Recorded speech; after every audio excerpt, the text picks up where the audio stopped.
Ang sarap. Bagsak presyo na siya ngayon kasi ang dami ng stocks, ang dami ng supply. So, eto, nakikita niyo ba ito kung gaano siya karami? Yan. Siya ay nabili ko lang ng 15 Vietnamese dongs. So, kung nasa ano yan, peso, it will be like 30, 32, ganyan. Diba? Ang dami. After, mga kalahating kilo ata to. Ang dami na. Maliliit siya.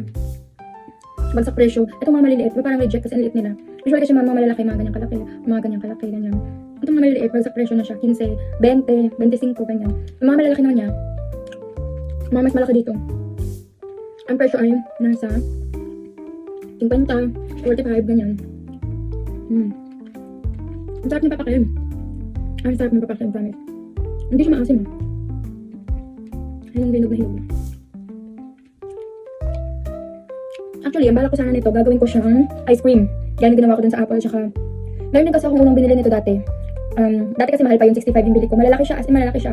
Ngayon, binili ko yun nung New Year ata. Tapos nung malapit na siyang nasira, ginawa ko na lang ice cream. Kalahati lang yung nakain ko nun ito. Yung kalahati, ang tagal kong hindi nakain sa ref. Nung tinignan ko, malapit na siyang mabulok. Kaya, ginawa ko na lang siyang ice cream. Ito, gusto ko rin sana gawin ice cream. Pero, parang, ang sarap papakin ng hitsura niya. Parang nakakagigil, pulang-pula. Sabi ko, kakainin ko yung iba, tapos yung iba, gagawin ko siyang ice cream. Kung ano matitira, gagawin kong ice cream. Nakakatuwa lang kasi ang mura. Wala ka mabibiling 30 pesos na ganito karami sa Pinas. Pinipili ko yung mga pulang-pula talaga eh. Kasi yung gagawin kong ice cream, lalagyan ko siya ng honey. Kanina, nung ginawa kong ice cream yung apple, malapit nang masira yung apple na yun eh. Sayang naman, kaya ginawa ko na ng ice cream. Ngayon, and then ang gagawin ko dito, tapos lalagyan ko ng honey. Yung kanina nga, yung apple, nilagay ko dun ay asukal. Nakalimutan ko na may honey pala ako. Wala na bang pulang-pula? Gusto ko yung pulang-pula eh. Wala na, edi tama na. Gagawin ng ice cream yan sila. Wala na. Inawakan ko na lahat. Spoiled na to mamaya. Sarap.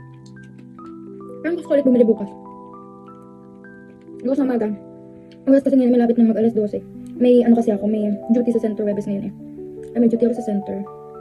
Gabi na ako umuwi, tsaka nag-dinner na rin ako doon sa Korean na restaurant, ang Anli Buffet.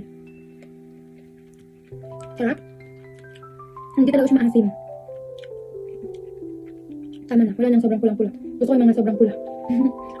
So gagawin na natin siyang ice cream. Biblend ko lang, tapos lalagyan ng honey. Tapos konting tubig. Wala nang cream. Ano na lang, parang smoothie kasi frozen na lang siya, ganun. Ganun na lang. I hope you enjoyed watching. Follow for more.